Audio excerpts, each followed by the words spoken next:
am back today taking a look at a very impressive 300 Blackout AR pistol. What sits on the table today is the Mark II PSD from Griffin Armament, and this is the 9.5-inch 300 Blackout pistol version. Now, Griffin Armament makes a ton of different ARs as well as suppressors, and honestly, until they reached out to me about a year ago, they flew under the radar on the channel, and man, was that a big mistake. I couldn't believe the quality, craftsmanship, and durability as well as innovation I was missing from Griffin Armament. Now that comes with a price, but it's not the most expensive AR setups in the world. Honestly, they give a ton of value for money, and the MSRP of this setup right now is about $14.49. Now it comes with a ton of really nice specs and features like a full ambi lower, adjustable gas blocks, and a ton of other modularity that we'll talk about in this full review. And Griffin Armament also pairs them nicely with their entire line of suppressors. If you're interested in different suppressors, I've got full reviews of a lot of the Griffin Armament suppressors and even new ones that come out. We should be taking a look at them on the channel. With that being said, I actually reached out to Griffin Armament for this particular setup because I really wanted to try one of their 300 Blackouts, and they were nice enough to send it over in the configuration I selected. Let's start off by talking about the specs and features, starting from the front, working our way to the back, and talk about why I like this setup so much. But before we do, I'm going to give a huge shout out to AAC for supporting this one. They sent over a ton of 300 Blackouts, subsonic and supersonic, and we ran a little bit of everything through this setup to see the reliability of it, and it worked out great. I've actually exclusively switched to subsonic 300 Blackout from AAC, and it's been working really well. Now back into the review. On the front, we have one of the dual lock cans on the dual lock muzzle device. And the great thing about Griffin Armament is when you are grabbing one of these, you can actually spec out what you want on the muzzle device. And I've selected the dual lock. If you want more information on the dual lock, I've got full reviews on that.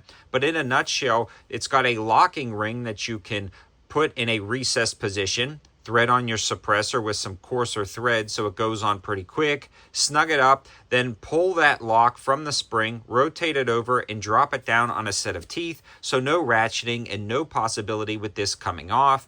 And honestly, this is probably one of my favorite semi-permanent locking systems on an AR right now, on a muzzle device right now. They have absolutely killed it. And I say semi-permanent, meaning you can rotate and lock this over and never, ever have to worry about reaching up and snugging it or it coming loose unless your muzzle device comes loose. So when you torque down your muzzle device to the proper specs or rock set it or whatever you're going to do, once you put this on, you never have to tighten it up again. Or you can simply pull up the ring, rotate it over, and pop it right off. No problems whatsoever. This is such a great innovative mount. And again, no ratcheting to wear out. So I love the fact that they've got the dual lock options and a wide variety of pepper brakes, muzzle brakes, flash hiders, comps, whatever you can think of.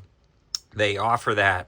Also in the drop-down menu, you may see this front iron sight. They also have iron sight options that you can add or not add depending on what you want. And then you can also select your grip, your brace, and your handguard colors. We'll talk about that in a second, but let's move on to what that muzzle device is attached to, the barrel itself. And these guys are using a really, really good quality barrel. This is the Griffin Armament 416R stainless steel HEDP barrel system, and these things have been extensively tested through Griffin Armament.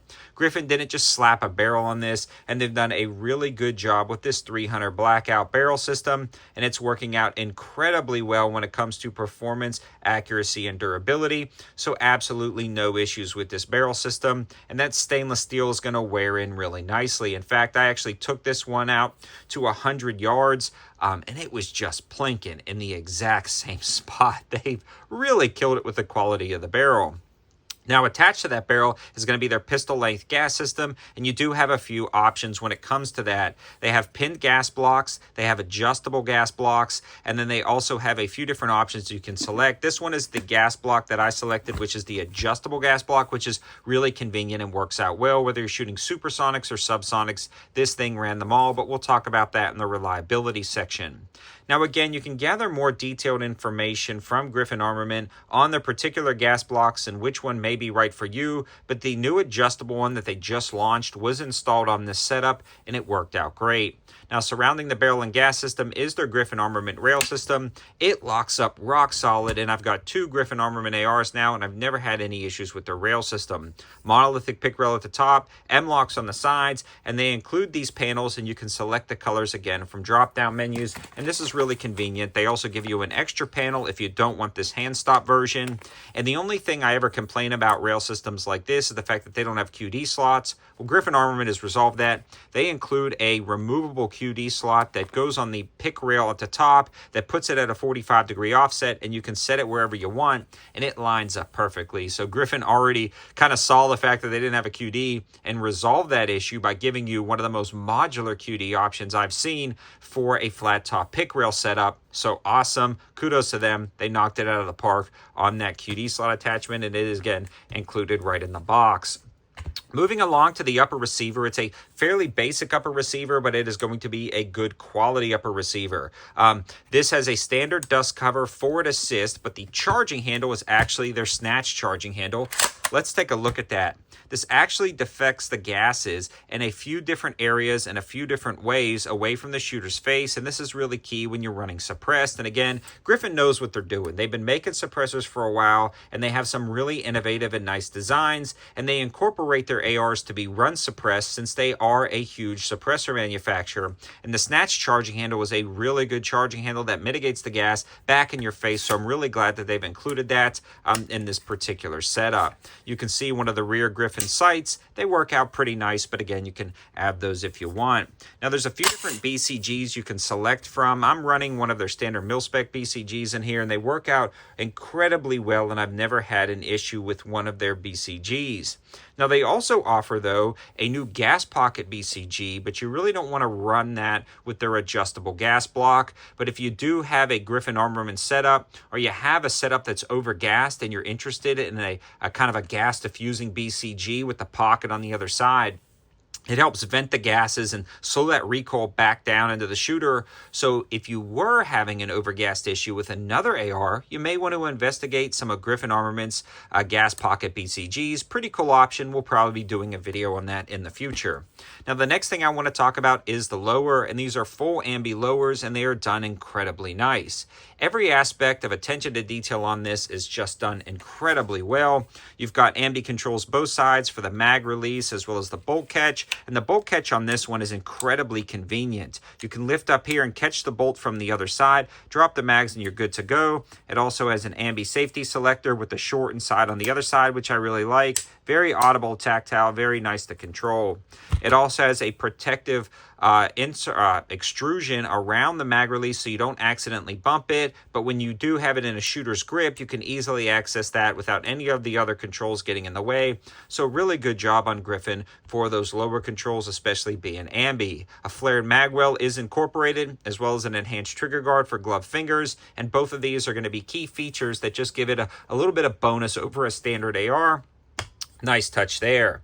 They also come with their Griffin grips and their rail shields that match in color, and this one features an SB tactical brace, and you've seen these on the channel time and time again with a QD slot on the end plate, so a really nice touch. My only complaint about the lower assembly is they just run a standard mil-spec feeling trigger. It's a good trigger. No issues whatsoever. It's just a mil-spec trigger. I feel like kind of over that $1,000 price point, or at the $1,400, it'd be nice to throw in a little bit more of a match grade single stage trigger, something like that, but no real complaints, just something to consider. If you are used to like a match grade trigger on a more premium rifle, this one's got the mil spec. I'm going to leave it in here because it's been running fine and I'm used to mil specs. Just something to note. Every other aspect of this is like top tier and you're running a mil spec trigger, so something to consider. Now let's talk about performance and reliability, because that is key. All of these fancy features and incredibly nice fit and finish is worthless if it doesn't run, and this thing ran like a sewing machine, and I expect nothing less. This chugged along with the AAC subsonic ammo, a few different versions of the 220 grain we ran, as well as the 125 and 150 grain supersonic ammo without any issues whatsoever, suppressed and unsuppressed. And if you want a little bit more peace of mind, You can run the adjustable gas block over the standard gas block, but they're all going to do just fine, and they work out incredibly well. Very well balanced, very easy to control. Shots on target were a breeze, transitions were great, and this was like cheat codes with subsonic ammo and a can on the end when it comes to recoil suppression and overall feel and quality.